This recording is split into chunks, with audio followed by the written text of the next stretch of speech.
इतना सपोर्ट में हो, ताकि जब आप डंबल प्रेस मार रहे हो तो आपका डेल्ट तो कवर हो कम से कम। बेसिक वेरिएशन जो है वही बेस्ट है। सबने, हमने और जितने भी बड़े प्लेयर हैं सबने स्टार्टिंग हम सब ने यहीं से करी है।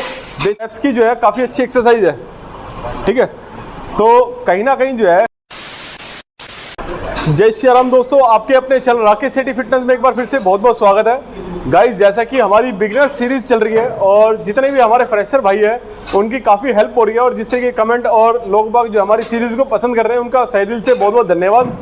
अभी हमारा चेस्ट, बैक और बाइसेप्स का जो वर्कआउट है वो जा चुका है ना।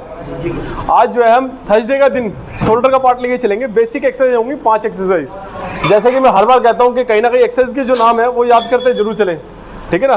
फिर कहते ना भाई ये मान ले, ये मान ले, ये मान ले गुरु जी क्या मारूं, ये मान लूं। तो भाई इसलिए कहता हूँ भाई एक्सरसाइज के नाम याद जरूर करो, ठीक है। नेक रोड पहले फ्रंट लेके चलेंगे, dumbbell press, front raise dumbbell, dumbbell curls और अपर राइट रोइंग, ठीक है। 5 एक्सरसाइज होंगी भाई। अब इसमें जो है हमने लेटल रेज और काफ़ी एक्सरसाइज जो है वो नहीं दे रहे, जैसे कि हमने बताया बिगनर सीरीज़ है जो फ्रेशर है उनके लिए। और एक बात और कहना चाहूँगा मैं कि देखो 2 चीज़ें हैं। एक तो शोल्डर बहुत बंदे कटते हैं शोल्डर मारने से और थाई से। तो भाई ये देखो सिंपल सी बात बताऊँ मैं आपको, फ्रेशर के लिए, पुराना को तो सबको पता है, जो फ्रेम है ना इधर है भाई, जैसे फ्रेशर है अब ये, जितना शोल्डर चौड़ा होगा ना उतना मज़ेदार होगा, क्योंकि तीरा जो है ना बढ़िया होना चाहिए भाई लोंडे का। आर्म्स का साइज उससे कम, हाथ छोड़ बेटा, जितना बेल्ट चौड़ा होगा स्टार्टिंग से ही मेहनत करते चलोगे, शोल्डर चौड़ा करते हुए चलो, आर्म्स उससे कम होगा अच्छा लगेगा, 4 आर्म्स उससे थोड़ा कम, ठीक है। तभी आपकी पर्सनैलिटी निखरती रहेगी। अब सपोज करो काफ़ी लोंडे जो है जैसे कि मैंने बताया कि शोल्डर और थाइस को जो है ना करते नहीं है, तो भाई करा करो मर्दों की एक्सरसाइज, हर बार बोलता हूँ मैं। और कहीं ना कहीं जो है ना देखो, लोड जो है अपने हिसाब से लेके चलना, ईगो लिफ्टिंग नहीं करना, क्योंकि कहीं ना कहीं इंजरी अगर हो गई तो मस्कुलर अगर पेन हुआ तो 2 हफ्ते 3 हफ्ते लगा देगा आपको निकालने में, है ना। तो ज़्यादा देरी नहीं करते हुए अपनी एक्सरसाइज स्टार्ट करते। नेक रोड फ्रंट लेके चलेंगे, जैसे कि मैंने बताया कि लाइट वेट से स्टार्ट करना। अभी जैसे बार का जो वेट है हमारा 22.5 किलो है, ठीक है, 2.5-5 इस तरीके से वेट बढ़ाना है हर सेट के अंदर, और 3 सेट लेके चलेंगे और थोड़ी थोड़ी एक्सरसाइज दिखाते हुए चलेंगे हम सेट आपको, ताकि वीडियो ज़्यादा लंबी ना हो, ठीक है। ग्रिप आपके शोल्डर से हल्की सी वाइड होगी, 3 उंगली वाइड, ठीक है ना। ये शोल्डर हो गए, इससे 3 उंगली वाइड होगी, ठीक है बेटा। और लिफ्ट इस तरीके से करनी है अपने, एल्बो को जो है ये रखना है, ऐसे नहीं करना या फिर ऐसे नहीं करना, ठीक है ना, जैसे अंदर कर लेते बच्चे, ऐसे नहीं करना, सिर्फ ये लिफ्ट रखनी है आपने और ये प्रेस करना है सिर्फ। और एल्बो पूरी फ्लैट नहीं करना, हल्का सा बैंड रखना है, ये आ गया इस तरीके से।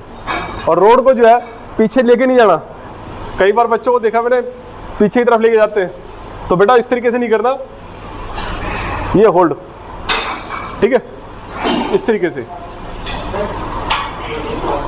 तो यहाँ आपने 3 सेट कवर करने, 10-10 रेपिटेशन के। जैसे कि मैंने बताया शोल्डर की एक्सरसाइज है, इंजरी होने के चांसेस रहते हैं ईगो लिफ्टिंग में, तो वेट धीरे धीरे बढ़ाए। और इसके बाद जो है हम डबल प्रेस की तरफ बढ़ेंगे, ठीक है। 2-7.5 के डंबल लियो बेटा। भैया जैसे इसमें लेग से बंदे पुश करते हैं ऊपर को, हाँ, तो वो कर सकते हैं या बेटा देखो वो ईगो लिफ्टिंग में जैसे कि मैंने बताया ओवरवेट लगा लिया, ठीक है। अब स्ट्रेंथ हमारी 6 रैप की है, 8 रैप की है। अब ज़बरदस्ती आप वेट लगा के और लिफ्ट मार रहे हो, झटका मार रहे हो, तो जैसे कि मैंने बताया बेटा ईगो लिफ्टिंग तो करनी नहीं है। फ्रेशर को और जो पुराने बच्चे हैं वो भी थोड़ा ध्यान रखें, कहीं ना कहीं हेल्प लेने के चक्कर में लेग से हेल्प लेते हैं, खड़े होकर मारते हैं, तो वो ना करें। अपनी जो स्ट्रेंथ है 70% जो स्ट्रेंथ है उसके बेस पे खेलते हुए चलें, ठीक है ना। क्योंकि शोल्डर का मामला है, इंजरी होने के चांसेस ज़्यादा रहते हैं, फिर कंधा पकड़े बैठे रहोगे कोई फायदा नहीं। तो अब अगली एक्सरसाइज की तरफ बढ़ते हैं, डंबल प्रेस की तरफ, ठीक है बेटा। डेल टू डेल जाएंगे, सब डंबल यहाँ रखने हैं अपने, ठीक है। अभी स्टार्टिंग में जैसे कि जो सीनियर प्लेयर है, ठीक है, उनके वेरिएशन सबके अलग होते हैं। आप देखा देखी में जो है ना वेरिएशन चेंज ना करें, जो बेसिक वेरिएशन है सिर्फ वो रखें। कई बार जो है आर्नोल्ड सेट लेने के चक्कर में रहते हैं बंदे देखा देखी में, और कई बार कर्व बना देते हैं, तो वो नहीं करना। वो सीनियर प्लेयर है, उनकी मसल तैयार है और एक मसल मैच्योर है, तो आप लोग अभी इतने मैच्योर नहीं हो, ठीक है ना बेटा। डंबल यहाँ रखने हैं डेल्ट पे, शोल्डर पे, और स्ट्रेट करना है। बैलेंस बनाने के लिए आप टच कर सकते हो, ठीक है, सिर्फ बैलेंस बनाने के लिए। ये आ गया, ये इस तरीके से, ठीक है ना। तो 3 सेट लेते हुए चलेंगे हम, धीरे धीरे वेट बढ़ाना है और उसके बाद 3 सेट कवर करने हैं, हर सेट में 10-10 रेपिटेशन रहेंगे, ठीक है। इसके बाद थर्ड एक्सरसाइज की तरफ बढ़ेंगे हम, फ्रंट रेज डंबल की तरफ। बेटा 2 5 किलो डंबल ले आओ। तो भैया इसमें डंबल प्रेस में बैक का सपोर्ट ले सकते हैं? बैक का सपोर्ट ले सकते हो बेटा। देखो मैं कई बार बच्चों को देखा है बेंच जो है ना ऊपर तक लगाते हैं, ठीक है, लगाते हैं, सबका अपना तरीका अलग अलग करने का, लेकिन मैं जो रिकमेंड करूंगा कि आप रोड का सपोर्ट ले सकते हो, जो आपकी अपर बैक जो है ना इतना सपोर्ट में हो, ताकि जब आप डंबल प्रेस मार रहे हो तो आपका डेल्ट तो कवर हो कम से कम। आप जब पूरा सपोर्ट ले लेते हो ना, यहाँ तक का बेंच लगा होता है, तो वही एक्सरसाइज डेल्ट की वजह यहाँ लग रही होती है और हैवी वेट लग रहा होता है उसकी हेल्प के चक्कर में। तो बेटा कम से कम आप पीछे जैसे बेंच में आप बैठ गए, जो रोड का सपोर्ट ले लिया आपने, इतनी आ रही है, या छोटा बेंच जो होता है यूटिलिटी बेंच जिसे हम बोलते हैं, वो यूज़ कर सकते हैं, ठीक है ना। अब अगली एक्सरसाइज की तरफ बढ़ते हैं हम, फ्रंट रेज डंबल की तरफ, ठीक है बेटा। अब फ्रंट रेज में क्या है, ज़्यादातर बच्चे जो है, जैसे कि मैंने बताया, जो सीनियर प्लेयर हैं उनके वेरिएशन अलग हैं, देखा देखी में ना करें, बेसिक वेरिएशन जो है वही बेस्ट है।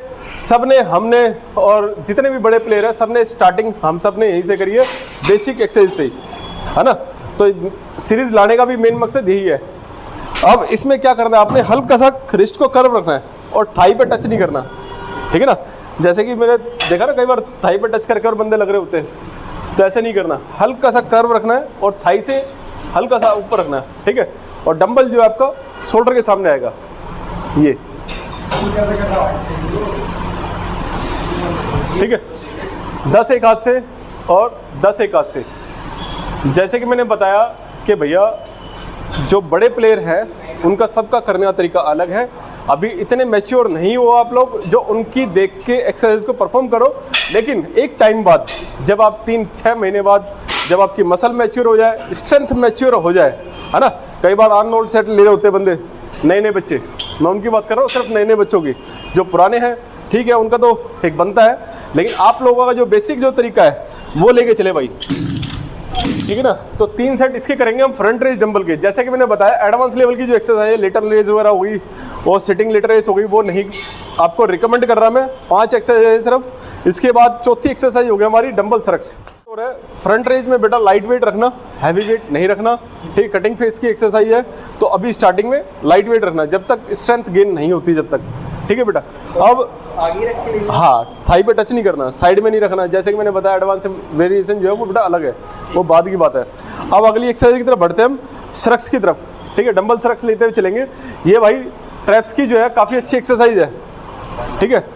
तो कहीं ना कहीं जो है हैवी वेट की एक्सरसाइज है, स्टार्टिंग में एकदम हैवी वेट यूज़ ना करें। जैसे कि मैं अपने अभी फ़िलहाल जो है 12.5 ले रहा हूँ, 15, 17.5। आप 10 से स्टार्ट करें, 10, 12.5, 15। अगर किसी का बॉडी वेट ज़्यादा ही कम है तो 7.5, 10, 12.5।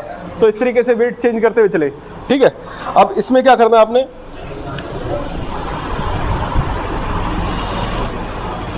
डंबल आपने लिफ्ट कर लिए, हल्का सा अपर पार्ट को डाउन करना है, सिर्फ हल्का सा, ज़्यादा नहीं, इस तरीके से नहीं करना, सिर्फ हल्का सा, और लिफ्ट करना है 1, 2, 3 स्लो, ठीक है। झटके से नहीं छोड़ना, इस तरीके से, ठीक है। तो गंद नहीं बचाना भाई, ठीक है ना।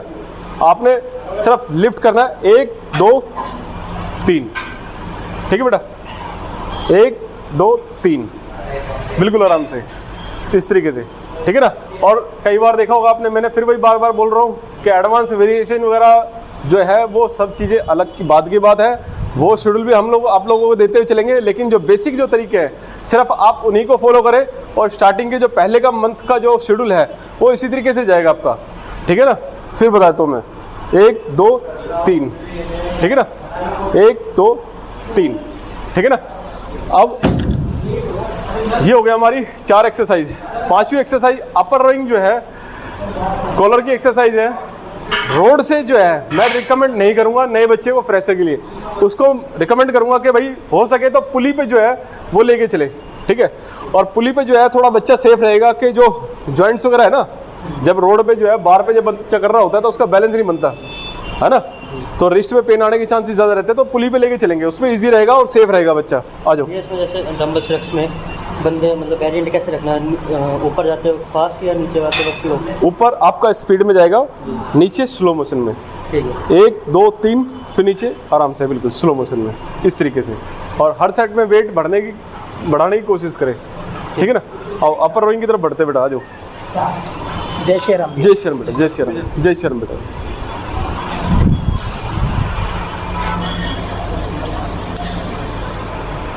अब देखो, जैसे कि मैंने बताया कि अपर रोइंग जो है मशीन से हम रिकमेंड कर रहे हैं बच्चों को, जो है ना, रोड से इसलिए रिकमेंड नहीं करें कि जॉइंट्स वगैरह में पेन वगैरह ना हो।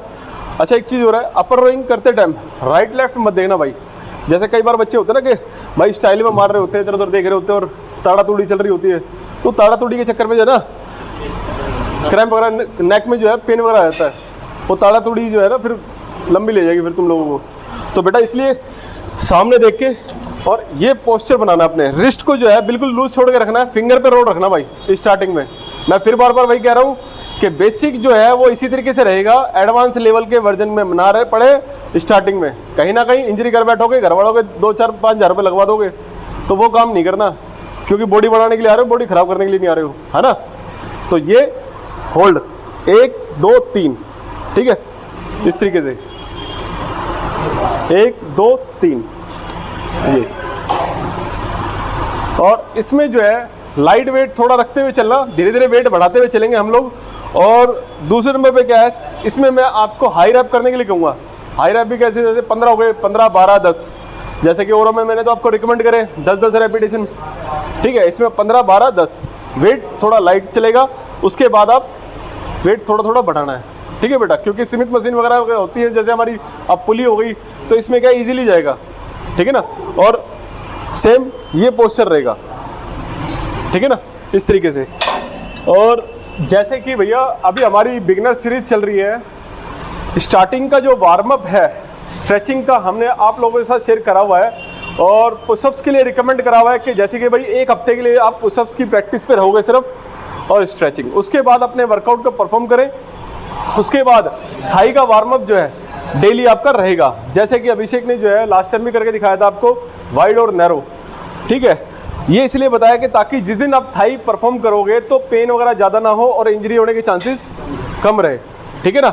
तो आने वाले टाइम में जैसे आप नेक्स्ट वीक के पड़ाव में जाओगे, जब से आप पुलअप, बार डिप्स और पुशअप्स ये परफॉर्म करोगे, ताकि आपकी स्ट्रेंथ जो है अच्छी खासी गेन हो जाएगी। जब तक अगर स्टार्टिंग में आप लोग पुलअप वगैरह पहले दूसरे दिन में मारे तो डीमोटिवेट हो जाओगे, 2-2 4-4 भी ना लगे, फिर मानो बात को, बार डिप्स भी ना लगे, क्यों झटके पटके मारने के चक्कर में वो इंजरी कर बैठोगे। तो इसीलिए मैं कहूँगा कि 1 हफ्ते के बाद आप पुलअप और बार डिप्स को स्टार्ट करें बाद में, जब आपकी अच्छी खासी स्ट्रेंथ गेन हो जाए, ठीक है ना। तो गाइज आज का जो है हमारा शोल्डर का वर्कआउट का शेड्यूल था, ये बेसिक वर्कआउट का, ये आप जरूर ट्राई करें। और ये जो बेसिक शेड्यूल है 1 मंथ का रहेगा। इसके बाद का जो एडवांस लेवल होगा, इंटरमीडिएट वाला जो है, वो हम लोग आप लोगों के साथ शेयर करते हुए चलेंगे। और वीडियो को इसी तरीके से प्यार और सपोर्ट बनाए रखें। तो बहुत जल्द मिलते हैं हम कल ट्राइसेप्स के वर्कआउट में। Thank you guys.